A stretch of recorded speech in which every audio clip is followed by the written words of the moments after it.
You know, a common concern that people have when they're choosing the Gentle Leader as a training tool is that they feel like they're going to be dependent on it forever. Every time they're going to take their dog out for a walk, they need to put the Gentle Leader on. And I can tell you that's just not the case. Now, if you haven't seen our video on Gentle Leader fitting and usage, I'll post a card for it above me, but I'll also post a link in the description. Now, today, we're going to talk to McCann Dog's head instructor, Steve Walsh, about how to wean off using the Gentle Leader.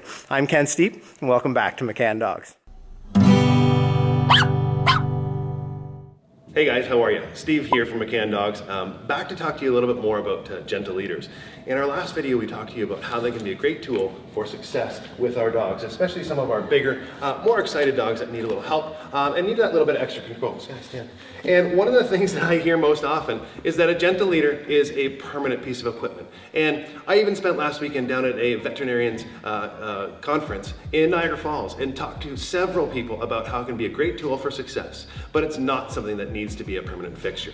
Now, as we know, the Gentle Leader in its full capacity with the head collar and the nose loop gives you great control and really has a nice calming benefit on the dogs. And a lot of people do find when that whole thing comes off, their dog goes to be a little bit more excited. But there are steps to work off of the Gentle Leader. It doesn't have to be an on or off situation. One of the things to keep in mind is building success in your dogs, and that's the purpose of this tool. So when your dog is really working well with you and being calm and really focused on working with you, that's the perfect opportunity to look at weaning off of it. And step one is simply taking the nose loop of the Gentle Leader off. We can work a stage where the nose loop isn't on, but I still have the benefit of this nice high collar, which gives me great control on the dog. So when your dog is working well together with you and they are a little bit calmer, your first step to weaning off that Gentle Leader is simply taking the nose loop, sliding it off the nose of your dog. Now, I don't want you to take that nose loop out and have this big buckle hanging down here that can potentially hit your dog in the face. What I want you to do is actually take that clip it right back underneath here where that nose loop goes back together.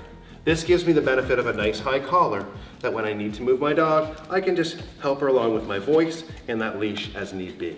Now, one of the things to keep in mind is once we made this change, it's important to build some success and some stationary skills. So maybe ask my dog to sit. Sky, sit please. Good girlie. I can sit and reward her simply for holding a nice calm sit. Then I can maybe work some walking some circles. Let's go. Good girl. Let's go. What a good puppy dog. And I can again build on that success of her moving with me on a loose leash without the benefit of that nose loop. Now, the important thing to keep in mind is work to your dog's success. If things get a little too exciting, your dog starts to get a little too stimulated, we can simply reverse the steps to get that nice calm control back again. I can take that clip, unclip it from that D-ring, feed that nose loop out from the center. It takes a second. I can calmly praise my dog as she's doing so. Then I can simply slip that nose loop back up over my dog, reset it, and I'm back into full Gentle Leader control.